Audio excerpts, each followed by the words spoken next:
நீங்க எங்களை அணுகலாம். அது எங்களை பாரம்பரிய மருத்துவர்களுக்கு அணுகுவதற்கு என்று நான் ஒரு நபரை அறிமுகப்படுத்துறேன். டாக்டர் நமச்சிவாயம் சார், முன்னாடி வாங்க சார். டாக்டர் நமச்சிவாயம் முன்னாடி வாங்க. அவருடைய அறிமுகப்படுத்துறேன். அவருடைய நம்பரை எல்லாத்தையும் நான் வந்து பகிர்ந்து கொடுக்குறேன். உங்களுக்கு பாரம்பரிய மருத்துவர் அத்தனை பேருமே அந்த நம்பரை குறிச்சுக்கிடுங்க. உங்கள் பகுதியில் யாருக்காவது ஒரு அட்மிஷன் வேணும், ஒரு 2 மாசம் 3 மாசம் தங்கி ஒரு பக்கவாதமோ ஏதோ தங்கக்கூடிய ஒரு நிலை வேணும் அப்படின்னு சொன்னா தாராளமாக இவருடைய நம்பருக்கு மட்டும் நீங்க ஒரு வாட்ஸ்அப் பண்ணுங்க. இவரு பின்னாடி வந்து பார்த்தா பெரிய ஒரு டீம் இருக்கிறாங்க. பாரம்பரிய மருத்துவருக்காக வேண்டி நீங்க அந்த யார் உங்கள் பகுதியில் நோயாளியோ நம்பர் பேர் சொன்னா என்ன பண்ணுவாங்க, இந்த டீம் என்ன பண்ணுவாங்க, அவர்களை கால் பண்ணி அவங்க வந்து வந்துட்டு போய் எங்க பகுதியில் அட்மிஷன் போட்டு 2 மாதமோ 3 மாதமோ பக்கவாதமோ தோல் வியாதியோ மூட்டு வலியோ இடுப்பு வலி பிரச்சனையோ டிஸ்க் ப்ராப்ளமோ அத்தனைக்குமே தீர்வு, அத்தனையுமே ஒரு பைசா செலவு இல்லாம திரும்ப என்ன பண்ணுவாங்க, உங்க ரெஃபரன்ஸ்ல திரும்ப போய் நீங்க அந்த வைத்தியரையே பாருங்கம்மா அப்படின்னு அவர் சொல்லக்கூடிய ஒரு மிகப்பெரிய டீம் வச்சிருக்கிறாரு டாக்டர் நமச்சிவாயம் சார். சார் உங்க நம்பர் அப்படி சொல்ல முடியுமா சார்? 63 80 62 85 14 63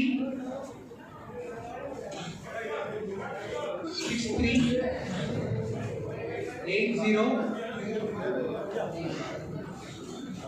62 85 14.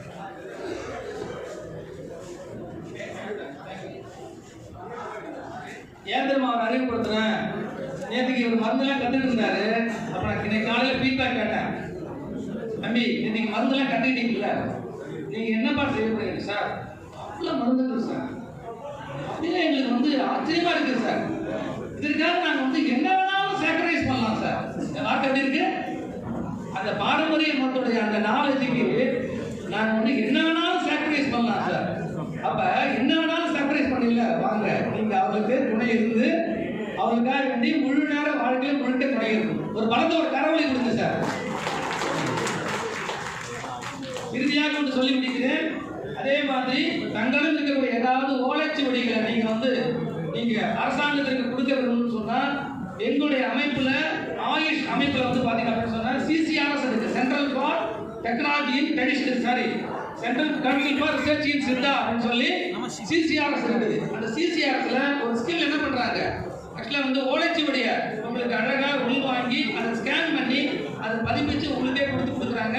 அதனுடைய எதுக்கு தயாரா இருக்கு, அதற்கு நீங்க கட்டாயமா. அதே மாதிரி இந்த பகுதியில் நம்ம அதாவது ஒரு 50 பெட்டட் ஹாஸ்பிட்டல் நமக்கு அரசாங்கத்தின் மூலமாக உருவாக்க முடியும். ஏன்னா அண்மையில தான் நம்முடைய தமிழக அரசாங்கம் என்ன பண்றாங்க, சித்த மருத்துவத்தில் தேனியில் ஒரு 50 பெட்டட் ஹாஸ்பிட்டல் தங்குற வசதியோட, நாமக்கல் ஒரு 50 பெட்டட் ஹாஸ்பிட்டல் என்ன பண்றாங்க, நம்முடைய மத்திய மாநில அரசாங்கம் இணைந்து அதை அண்மையில திறந்து வச்சாங்க. அதே மாதிரி நம்முடைய இந்த டிஸ்ட்ரிக்ட்ல நாம நினைத்தால் இங்க ஒரு 50 பெட்டட் ஹாஸ்பிட்டலை உருவாக்குவதற்கு நாம விதைய போடுறோம் என்று கூறிக்கொண்டு வாய்ப்புக்கு நன்றி கூறி விடைபெறுகிறேன். நன்றி, வணக்கம். ரொம்ப ஒரு எழுச்சி போய் கைத்தறல் கொடுக்கலாம். ஏன்னா இன்னைக்கு நேஷனல் டைரக்டர் பாரம்பரியத்தின் மேலேயும் பாரம்பரிய சித்த வைத்தியர்கள் மேலேயும் மிகப்பெரிய பற்று கொண்டவர் நம்ம சத்யநாராயண சார் அவர்கள். நமக்காக போராட நினைக்கக்கூடிய ஒரு துடிப்பு மிக்கவர், சித்த மருத்துவத்தை நேசிக்கக்கூடியவர். ரொம்ப ஒரு மிகப்பெரிய விஷயம். இந்த மாநாட்டில் கலந்துக்கிட்டு இவ்வளோ பெரிய விஷயத்தை கொடுத்து நம்ம மிகப்பெரிய ஒரு செய்தியை கொடுத்துருக்குறாங்க. நேற்று ஒரு 50 பேருக்கு குறைஞ்சபட்ச மாணவர்கள் கொண்டு வந்து மிகப்பெரிய ஒரு பாஷாண சித்திரத்தை பற்றி சிறப்பாக அந்த மக்களுக்கு செவி வழியும் கண் வழியும் கொடுத்த நம்மளோட செந்தில்வாசன் அவர்கள் நன்றியை சொல்லிக்கிறோம். அந்த பெருமை எங்களுக்கு வந்து கிடைச்சது அகில இந்திய சித்த வைத்திய சங்கத்திற்கு ரொம்ப மகிழ்ச்சி. உடனே இதனுடைய பொன்னாடையை SS ஐயா ஞானவேல் சரணலையா திரு ஆஷ் டைரக்டர் அண்ட் பொன்னாடை போட்டி கௌரவிக்குமாறு கேட்டுக்கொள்ளப்படுகிறது. நன்றி. கிளாப் பண்ணுங்க.